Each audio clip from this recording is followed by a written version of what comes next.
맨 마지막 부분인데 신학적 조명이 필요한 부분입니다. 오늘 아까 눈치채신 분은 보셨겠지만 앞에 이렇게 디귿자로 가로가 들어있죠. 여러분 성경에도 다 그렇게 돼 있을 건데 왜 그 가로 속에 넣어놨냐면 이 초기 사본에는 이 부분이 없습니다. 여러분 이게 지금 성경의 원본은 하나도 남아있지 않죠. 그거를 복사해서 쓴 사본들이 남아있는데 오래된 사본일수록 권위가 있죠. 근데 신하의 사본이나 바티칸 사본이 굉장히 오래된 사본인데 거기에는 오늘 읽었던 본문 내용이 없습니다. 근데 뒤에 그 사본을 카피한 사본이 있는 거예요. 그러니까 이상하죠. 원래 옛날 게 있다가 지금 없으면 빠졌나 보다 할 텐데 옛날에 없던 부분이 후대에 나와졌으니까 이거 후본에 지금 나와 있는 가로 속에 있는 오늘 읽은 본문은 성경이 아닐 수도 있다, 이런 의심을 갖게 만듭니다. 이것은 이제 마가복음을 연구해 보면 이 부분에 대해서 네 종류의 성경이 있는데 긴 끝맨만 나오는 버전이 있어요. 그냥 쭉 오늘같이 본문이 이렇게 끝나는 성경이 있고요. 어떤 사본은 가로 속에 있는 부분은 없는 짧은 끝맺음만 나오는 버전이 있습니다. 어떤 버전, 우리가 읽고 있는 버전은 긴 끝맺음과 짧은 끝맺음을 둘 다 언급하여 끝나는 버전이죠. 그래서 가로 속에 넣어놔서 이 부분은 참고해라 이렇게 하는 겁니다. 어떤 부분은 아예 언급하지 않은 부분이 있습니다. 우리는 세 번째 버전을 쓰고 있죠. 자, 이렇게 원래 오래된 사본이 없던 부분을 왜 성경을 넣어놨나, 이런 이유가 있어요. 기본 성경 내용에 부합되지 않는 내용이 없습니다. 이 뒤에 후대에 써는 것이 내용 간단하죠. 예수님의 부활을 사람들에게 나타낸 것, 그리고 복음을 증거해라 라고 명령한 것, 그리고 승천하신 사건입니다. 이 부분은 다른 모든 복음서에 나와 있는 내용이에요. 생각해보면 아니 다른 복음서에 왜 없는 게 있어요. 이게 그 다른 복음서가 옛날 때 많았는데 보면 예수님이 날개를 갖고 날아다니십니다. 슈퍼맨 같이 예수님 제자들도 능력을 받아 같이 날아다니는 이런 아주 허무맹랑한 것들이 많죠. 그래서 다른 복음서에 이게 증명되지 않는 내용들은 여기 넣을 수가 없는데 마가복음 끝부분은 다른 복음서에 나와 있는 내용들이기 때문에 받아들여질 수가 있습니다. 그리고 마가복음의 마무리 시간이 지나면서 마가복음의 예전에 지난번에 강의한 대로 두렵고 떨림으로 끝납니다. 성경이. 근데 이제 그 박해 시간이 지나고 평화의 시간이 오면서 사람들이 마가복음이 그렇게 끝난 게 조금 아쉽죠. 그래서 다른 성경을 참조해서 이 정도로 마무리하면 어떻겠나요? 그 마무리를 넣은 것 같아요. 왜 이 부분은 앞에서 마가가 썼던 필체하고 뒷부분 필체가 너무너무 다릅니다. 누가 봐도 뒤에 다른 사람이 썼구나 느껴질 정도입니다. 근데 끝부분을 성경으로 받아들이는 이런 이유가 있습니다.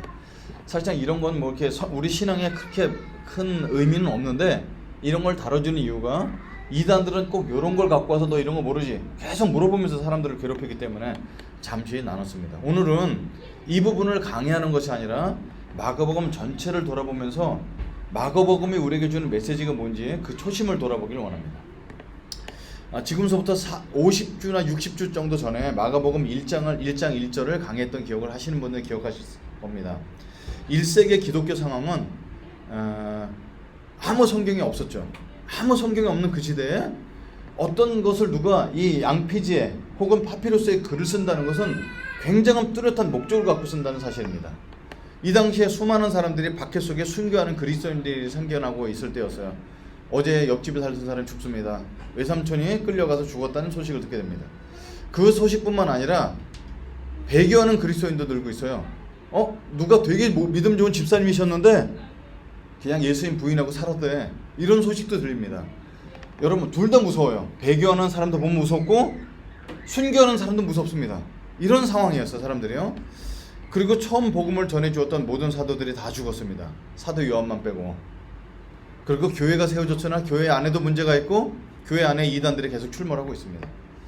예수님을 본 사람, 들어서 알고 있는 사람마다 조금씩 다른 얘기를 해요. 예수님 날개를 가졌다든지 영으로만 있었다든지 이상한 소리도 자꾸 합니다. 그래서 사람들이 이것들을 정리할 강력한 필요가 생기게 됐죠. 가장 첫 번째 필요한 뭐였냐면 예수님이 진짜 어떤 삶을 살았는지 실존적인 모습이 필요했고요. 그 다음에 이 땅에 오신 이유야 그 삶을 누군가가 정리해 줄 필요가 있었습니다. 그리고 이 복음은 반드시 승리한다. 위대한 승리의 복음, 그리고 십자가 의미와 부활의 승리의 모습을 강력히 필요로 했습니다. 이 네 가지는 뭐냐? 결국은 모든 그리스도인들에게 배교하는 사람들, 순교하는 사람 모두에게 소망이 가장 필요한 시대였어요. 여러분, 우리는 성경이 있어요.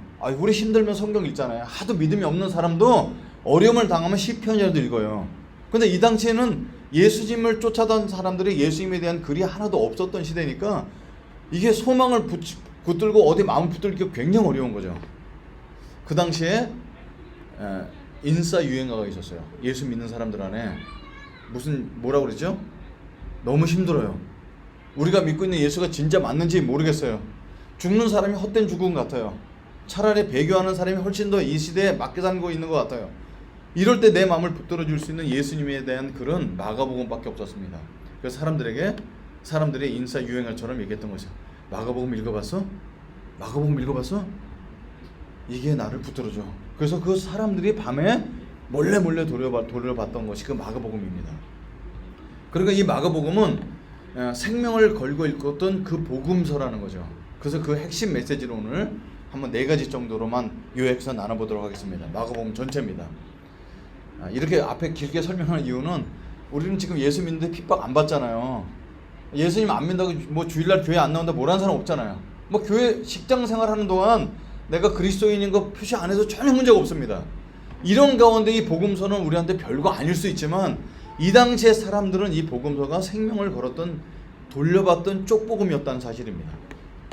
자, 이들이 제일 처음에 충격을 받았던 것은 첫 번째 뭐였을까요?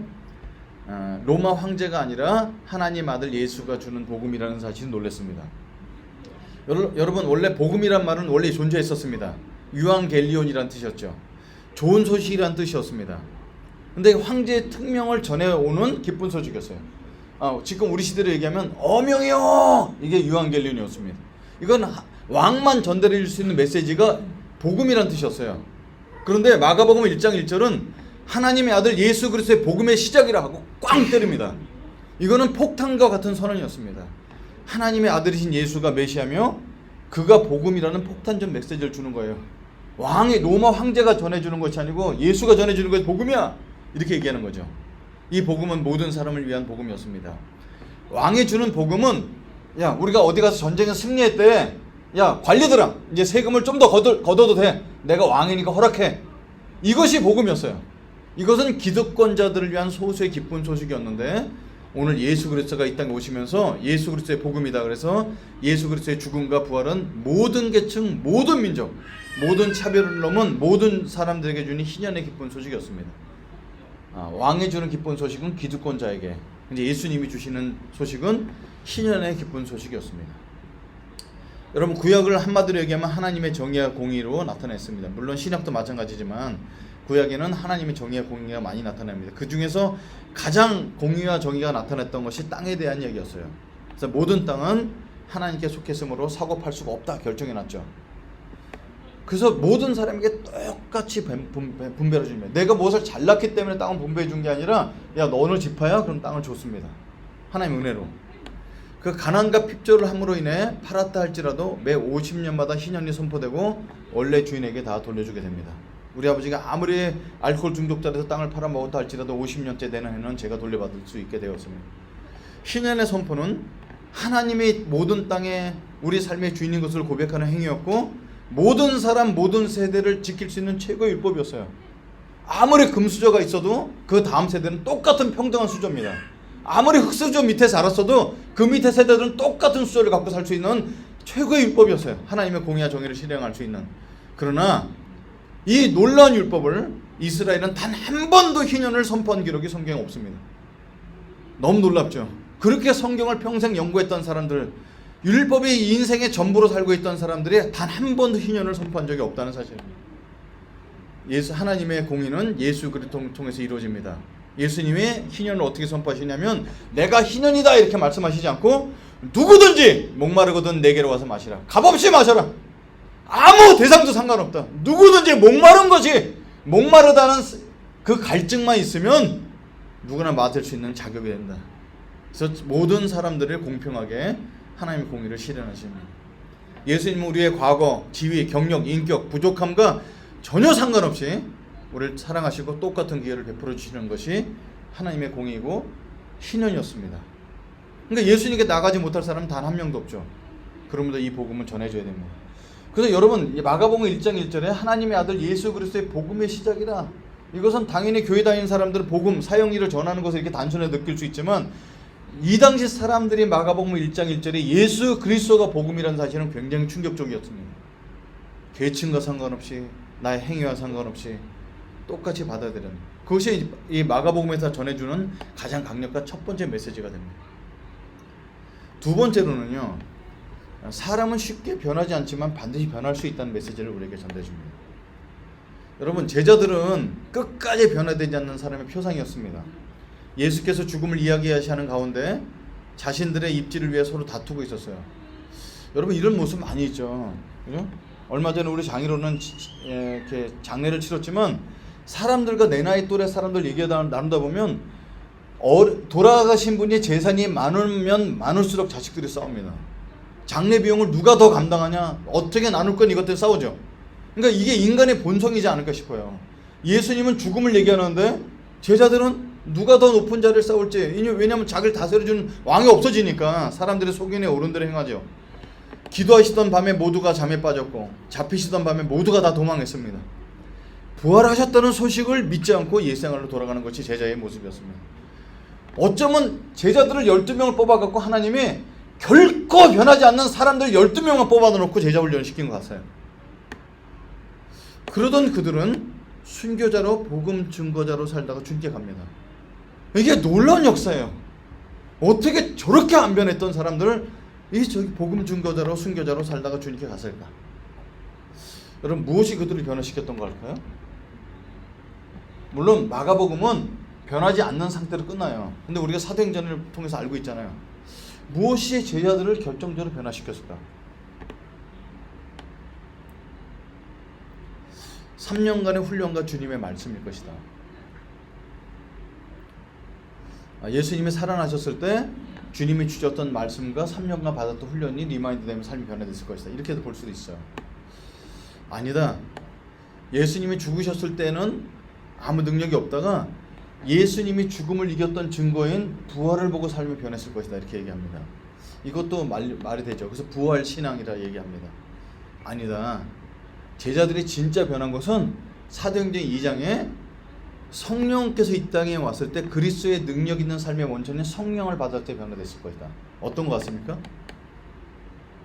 여러분, 첫 번째, 두 번째, 세 개 적어놓은 건 다 맞습니다. 그래서 우리가 성경 공부도 해야 되고 큐티도 하고 만화의 말씀 배워야 되는 건 사실인데 이것이 변화된 근원이 아니고요. 그를 변화시켰던 가장 근원은 예수 그리스도의 사랑이었습니다. 자, 이걸 제가 이게 감동 있게 전하지 못해서 마음이 안타까운데, 여러분, 이런 거예요. 옛날 때 훈련 받은 거 탁탁탁탁탁, 제식 훈련 받은 거 다 탁탁탁 하다가 그걸 못해. 근데 어느 날 다시 또 오늘부터 잘 돼요. 이런 사람은 없어요. 어느 날 우리 애들한테 자녀를 키워보면 알지만 여러분들 부모님 계시잖아요. 부모님 이거 해라 저거 해라 다 잔소리 듣습니다. 안 들어요. 그게 이제 부모보다 내 생각이 훨씬 더 낫다는 생각이 들고 우리 부모님 세대랑 우리 세대랑 다르다는 생각 때문에 안 들어요. 뭘 얘기도 잔소리예요. 근데 어느 날 들립니다. 부모님이 돌아가신 다음에 들리기 시작해요. 돌아보니까 부모님과 보냈던 시간들이 다 추억거려요. 그러니까 가만 보니까 부모님이 나한테 했던 모든 것들은 부모의 유익을 위해서 한 거 아니라 나를 사랑해서 했던 말씀이라는 게 가슴에 박히기 시작합니다. 그때부터 듣습니다. 자녀들과 관계도 마찬가지로 평상시에 부모가 나를 이용해서 뭐를 하려고 하는 이런 관점을 갖고 있으면 절대로 듣지 않다가 어느 날 부모님이 나를 정말 사랑하시는구나, 이 사랑의 메시지가 가슴에 들은다부터 듣기 시작하는 거예요. 있잖아요. 제가 여러분에게 교회 어떤 여러분을 써먹으려고 훈련을 시키고 다 하는 건요, 조금 변화시킬 수 있어요. 책찍을 들었을 때까지만. 근데 정말 저 사람이 나를 자기 생명보다 더 사랑하는 친구처럼 사랑하는구나, 그걸 깨달으면 그때서부터 모든 훈련들이 살아나고 일어나는 거죠. 그래서 예수 그리스도의 사랑, 그것이 사람을 변화시켰던, 그들을 변화시켰던 가장 근본입니다. 그것을, 이 변화된 모습을 보고 사람들이, 그리스도인들이 격려를 받는 겁니다. 여러분, 예수님이 전기 같은 마가복음을 읽으면서 제자들의 과거 모습에 사람들은 원래 의아심을 가졌을 거예요. 기름물을 처음 봤는데 베드로가 예수님 만납니다. 척척척척 능력 있는 사람들이 아니라 그렇게 헤매는 사람들. 그 성경을 읽으면서 사람들이 놀라죠. 정말 베드로님이 저러셨을까? 정말 야고보님이 그랬을까? 정말 예수님이 죽으신다고 말하는데 제자들끼리 높은 지위 갖고 계속 싸웠을까? 사람들 의문을 갖습니다. 여러분, 제가 예수님 믿기 전에 담배를 많이 폈던 거 여러분 아세요? 담배를 그냥 이렇게 한두 핀 게 아니라 아마 보너스 졸릴까 봐 이런 얘기 해주는 거예요. 하면 이 도나스가 저 벽까지 가서 했습니다. 그럼 물레방아하는 거 어떠세요? 물레방아. 제가 이런 거 하고 살았다는 거 믿으십니까? 에이 설마. 여러분 믿으시면 제가 너무 마음이 아파요. 근데 사실 그랬어요. 그렇게 살았어요. 여러분 제가 예수님 믿은 다음에 변화가 안 돼서 이 자매 저 자매 계속 찝쩍찝쩍거리면서 연애를 4번이라는 사실 믿으십니까? 그러니까 믿어지죠. 여러분 저는 그렇게 논팽이 갖고 이런 사람일 거라고 믿음이 가요. 근데 여러분 이 당시에 베드로나 야고보는요, 사람들이 볼 때 모든 사람 앞에 내서 나다. 그리고 불 가운데 자기 삶을 던지면서 성도들의 삶을 구했던 사람들이에요. 저 사람들이 과연 그랬을까? 그래서 성경 말씀이 기록됐으니까 믿겠죠. 과거에 그분들이 지금 내가 보았던 그분들이 맞다면 나도 변할 수 있다. 이런 격려가 되죠. 박해받는 이 순간 이토록 두렵고 떨리는 것은 예수님도 제자들도 다 겪었던 순간이기 때문에 나도 승리할 수 있다는 거죠. 그래서 여러분 사실상 성경은 제자들이 승리했던 수많은 모습보다는 인간은 철저하게 실패하는 모습만 보여줍니다. 지금 우리 교회는 지금 1년에 아기가 3명씩 나오는 교회인데 남이 보면 이게 한 300명 되는 교회 같아요. 아기 나오는 속도를 보면 계속 조금 있으면 무슨 뭐죠? 이렇게 베이비 샤워하고 좀 이따 또 베이비 샤워하고 이 교회 이름을 베이비 샤워 교회를 바꿔야 될 모양이에요. 여러분 이제 우리 애들도 결혼해서 애기 낳으러 갈 때 지금 뭐 딸들 저랑 관계가 좋습니다. 여러분 진통해갖고 이 애기 낳으러 들어갈 때 얘네들이 아빠를 찾겠습니까? 엄마를 찾겠습니까? 아빠 안 찾죠. 그죠? 아빠 안 찾죠. 경험이 없잖아요. 야 그거 되게 아프단다. 되게 아프단다. 이렇게밖에 말을 못해줘. 근데 그걸 애기를 셋이나 낳은 엄마가 손잡고 괜찮아.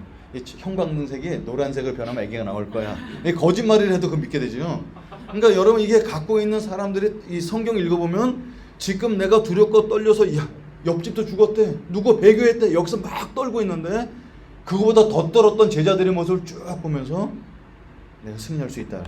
이런 생각을 갖게 되죠. 그래서 이 마가복음은 특별히 초대교회 사람들의 희망과 소망을 주기 위해서 격려하기 위해서 썼던 목적이 있었습니다.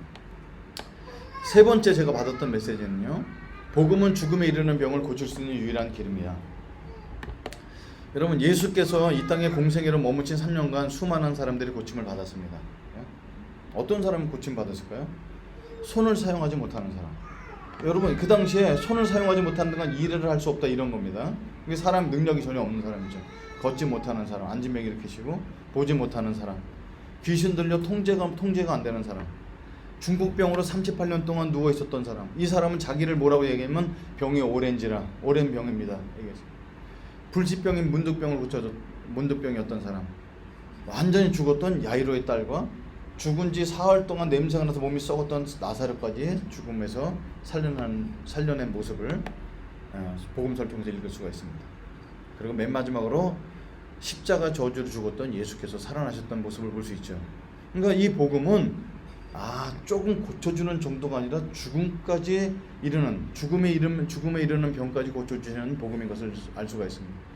예수님의 치료 영역은 단순히 육신의 병만 고치는 것이 아니었습니다. 종교법, 율법 속에 허덕이던 사람을 해방시킵니다. 여러분 많은 사람을 전도했던 마태복음 11장 28절 말씀이 있습니다. 수고하고 무거운 짐진 자들아 다 내게로 오라. 내가 너희를 편히 쉬게 하리라. 여기서 수고하고 무거운 짐진 자라는 뜻이 제가 직장생활 힘들어요. 진만 형제는 우리 추석 기간에도 출근을 했대요. 이런 연휴 기간에 출근하는 회사 너무 힘들어요. 아니면 내가 애가 셋인데 애 키우냐고 너무 짐이 심해요. 이런 짐이 아니에요. 성경에 여기서 말하는 수고 무거운 짐은 인생 살기 힘든 게 아니라 우리가 하나님께 나가는데 수많은 율법을 줘서 주일날은 뭐 하면 안 돼, 뭐 하면 안 돼, 뭐 하면 안 돼, 11조 해야 돼, 뭐 해야 돼 수많은 율법으로 많은 사람들에게 짐을 가져서 하나님께 나가지 못하게 하는 그 종교법 율법에 허덕이는 사람들을 해방시켜주는 거예요. 예수님께서 야 율법 때문에 너무 힘드냐? 다 내게로 와. 내가 율법을 대신 완성한 사람이야. 거기서 해방시켜준다는 뜻이었습니다. 죽었던 중풍병자의 가정이 살아나고 희망 없었던 세리와 창녀의 인생의 소망이 피어나고 홀로 인생을 짊어지며 괴롭힘을 받던 18년간 혈루증을 앓았던 여인의 삶이 살아납니다. 이것은 단순히 병만 고치는 것이 아니라 희망이 생기는 내적인 변화이죠. 세금을 착취하던 세리의 변화는 사회를 살리고, 진정한 회개를 한 군인들은 받은 봉급을 족한 줄 알기 때문에 군인의 신분으로 백성을 괴롭히지 않게 됩니다. 창고를 가득하게 채우고 더 큰 창고를 지으려던 부자들은 나눔을 통해 지역사회가 변화되기 시작합니다. 자, 우리 그 CEO 중에 한 분이 지난 그 추석 전날 밥 사준다고 해서 만나게 됐어요. 같이 만나는데 자기 얘기를 하는 거죠. 자랑 삼아 좀 나누는 거죠. 이렇게, 아, 목사님 이렇게 했는데 매출이 이렇게 달성이 됐어요. 12월 달도 아니고 이번에 달성돼서 너무 감사했습니다. 그래서 추석 보너스 외에 보너스를 더 직원들에게 더 주게 됐습니다. 자기 이웃이니까. 근데 보너스를 다 70만 원씩 모든 직원에게 더 쏴줬대요. 근데 떠오른 게, 내가 이 지역사회에 몸담고 있는데 지역사회를 하는 게 없구나. 그래서 동사무소에 전화해서 내가 이 지역을 위해서 조금 이 정도를 좀 재정을 헌금하려고 하는데 어떤 거 했으면 좋겠습니까? 그럼 사람들이 다 라면 사서 보낸대요. 근데 이분이 동사무소 직원이 뭐라고 그랬냐면, 조금 있으면 겨울이 오게 되는데 진짜 이 동네 사람들이 필요한 것은 이불입니다. 그래서 그 돈 갖고 이불을 사갖고 와서 갖다 주는 거죠. 여러분, 내가 열심히 노력해서 돈 벌어서 보너스를 주고 또 보너스 한 번 더 줬으면 됐지, 왜 지역사회를 이 사람이 책임져야 되냐고요. 그게 주님이 주신 마음이기 때문에. 그래서 예수님의 치료 영역은 단순히 예수 믿고 구원받는 것이 아니라 사회 영역까지 반드시 나가게 됐다는 얘기입니다. 예? 저도 마찬가지죠. 하나님에 대한 무지합니다. 하나님의 무지로부터 구원을 받았습니다. 무한 경쟁. 여러분, 저같이 바닥에서 사는 사람은요, 나도 모르게 무한 경쟁을 해요. 조금이라도 더 날라고, 살라고 발버둥을 쳐요. 근데 이제 무한 경쟁 할 필요가 없다는 걸 알게 돼요. 이 경쟁에서 살아남아야지만 주님께서 나를 사랑해 주는 것이 아니기 때문에. 사망과 지옥으로부터 구원을 받았습니다. 저희 집은 종교성이 많습니다. 내가 예수님 안 믿으면 신 내리는 거라도 받을 집이에요. 저희 누님이 받으시고 다 그러시니까. 그래서 종교성이 많은 가정에서 태어나 점이나 쳐줄 사람이었는데 이제는 구원의 길을 알려주는 사람이 되었습니다. 이게 구원받은 거죠. 깨진 가정만 경험했던 사람이 사랑과 희망을 얘기할 수 있는 가정에 살 수 있게 됐습니다. 얼마나 감사한지 몰라요. 저는 이 한 가지 사실만 갖고도 예수님을 영원토록 찬양한다고 주님 앞에 고백을 했습니다. 나 혼자 먹고 살기도 막막했던 사람이었습니다. 뭘 해야 될지 모르니까 다른 사람의 삶의 길에 도움이 되는 사람이 되었습니다. 여러분, 저도 살기 굉장히 어려운데 저를 찾아와서 길을 묻는 사람이 이렇게 많다는 사실이 너무 놀랍습니다. 가족으로 살아갈 가까운 연들을 만나 공동체적 구원을 이루게 되었습니다. 이게 제가 받은 하나님 예수님께 이 복음을 통해서 받은 놀라운 구원이죠. 여러분, 복음은 모든 것에 답이 됩니다. 얼마나 큰 사랑을 받았는지 진정으로 깨닫게 된다면 마음속에 일어나는 미움을 잠재울 사랑을 공급받죠. 인생을 살다 미운 사람 많죠. 저도 아버지 죽이고 싶었죠. 근데 내가 예수님을 사랑을 통해서 공급받고 나니까 아버지가 용서가 됩니다. 물론 잠깐이에요. 내가 다시 육적으로 가면은 예전에 상처 올라오면서 또 힘들어지죠. 그래서 우리가 계속 하나님의 사랑을 확신받고 또 확신받고 그러기 때문에 주일날 이렇게 와서 매주마다 예배를 드리는 것이 아닐까요?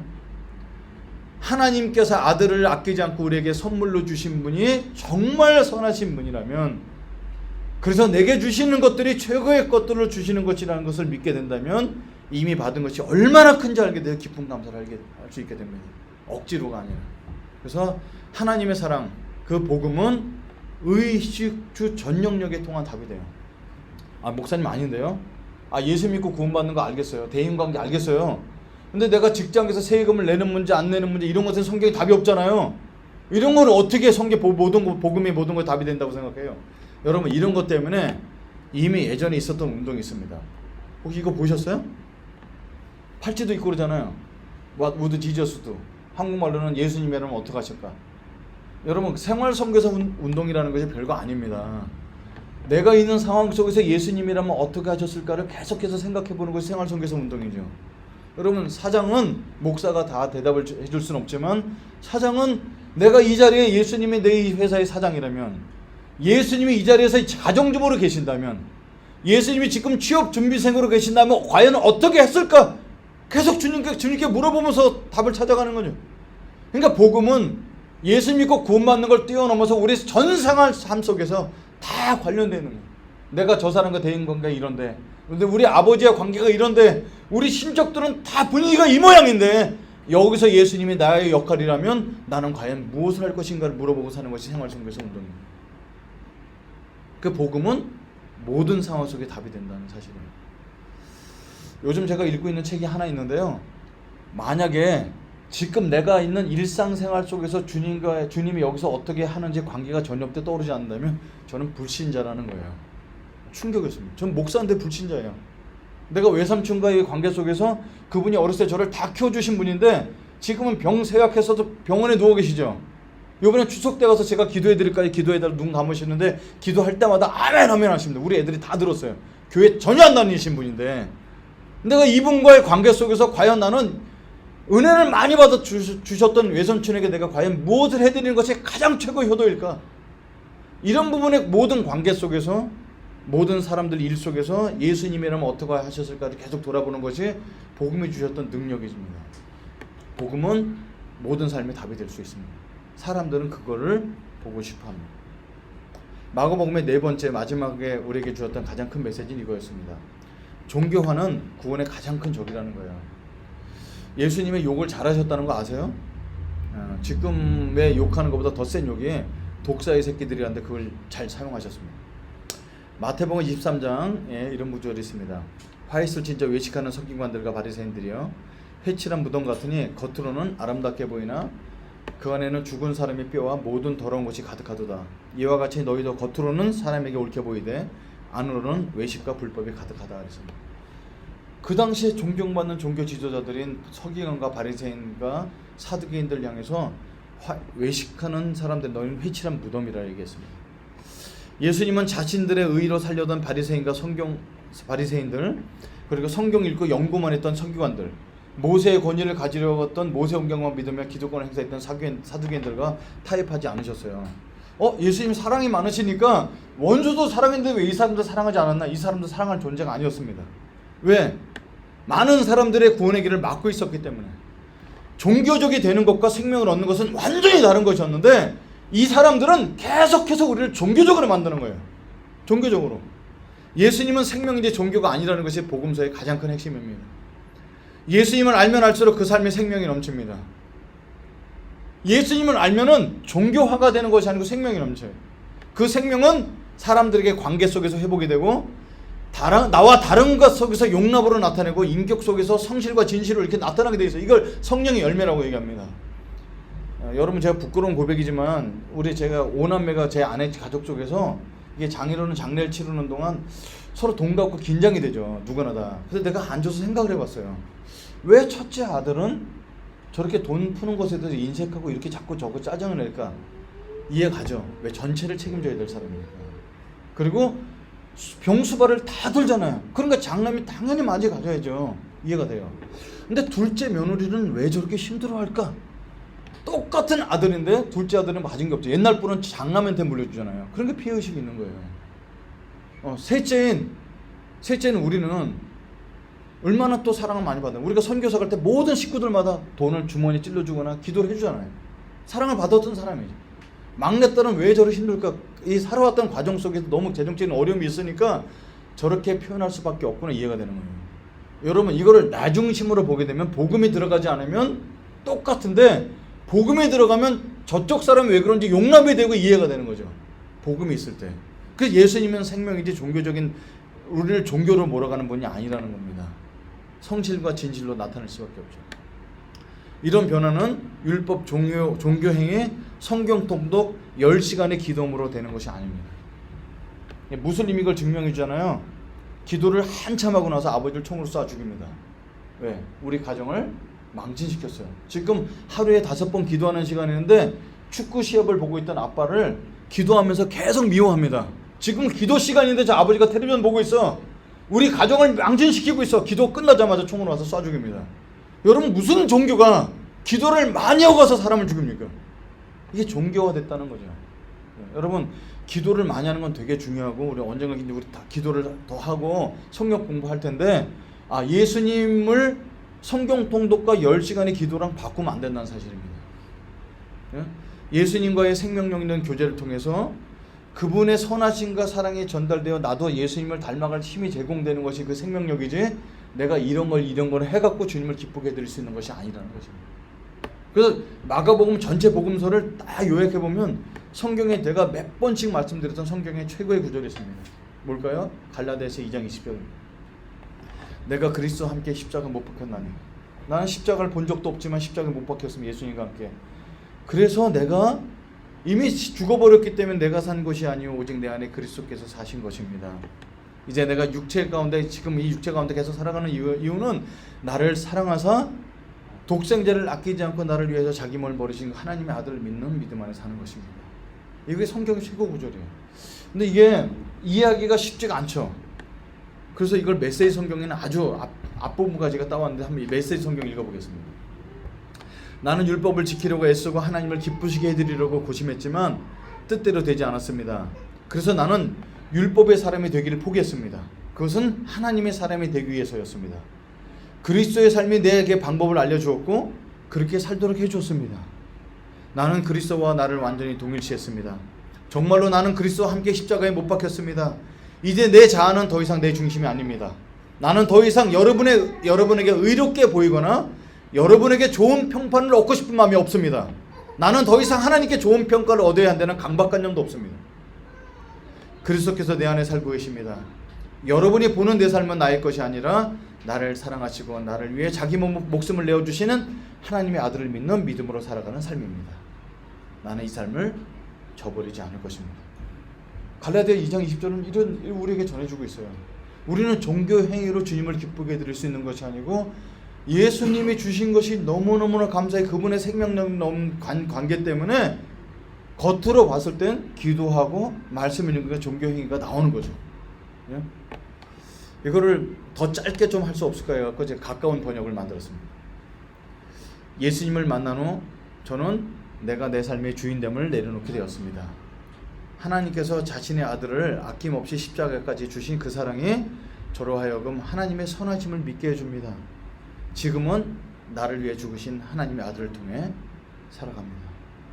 이것이 우리 마가복음에서 우리에게 격려해주는 그 삶입니다. 여러분, 우리는 우리의 힘으로 살아갈 수가 없고요. 우리가 많은 종교 행위로 주님을 더 기쁘게 해드리는 삶도 아니라는 사실입니다. 그래서 여러분, 마가는 12제자도 안에 들어있지도 않았습니다. 그는 자신의 예수님을 봤던 경험과 베드로의 진술과 삶을 통해서 승리하신 예수님 삶을 기록했고요.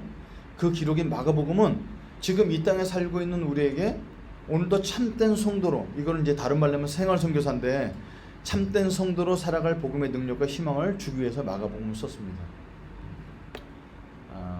우리가 주일마다 예배드리고 예수님을 사랑한다고 큐티도 하고 찬송도 하는데 내가 미워하던 사람을 똑같이 미워해도 그냥 방치를 해두고요. 생활에 대한 염려를 계속 하고 있다면 우리는 불신자라는 겁니다. 불신자라는 거예요.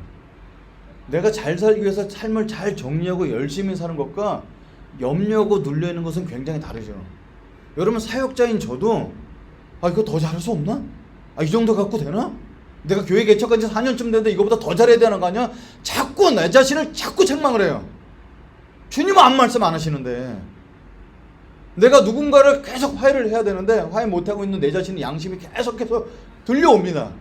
근데 인생이 갖고 있는 그릇이 작기 때문에 모든 사람을 다 품을 정도는 안 되죠. 근데 그것 때문에 아파하면서 그 사람 접근하려고 노력하고 살고 있어요. 근데 이제 완전히 내놓고 저 인간, 저 정치에 나랑 반대 색깔 있는 인간 이렇게 끊어버리고 산다면 나는 불신자라는 거예요. 성경이 성령께서 예수께서 내 안에서 대신 살고 있지 않기 때문에. 그래서 마가복음 우리에게 굉장히 큰 메시지를 주는 거예요. 예수님 우리 삶을 대신해서 살 수 있도록 계속해서 내어드리는 것이 그리스도의 삶의 비결인 것을 마가복음은 얘기해 주고 있습니다.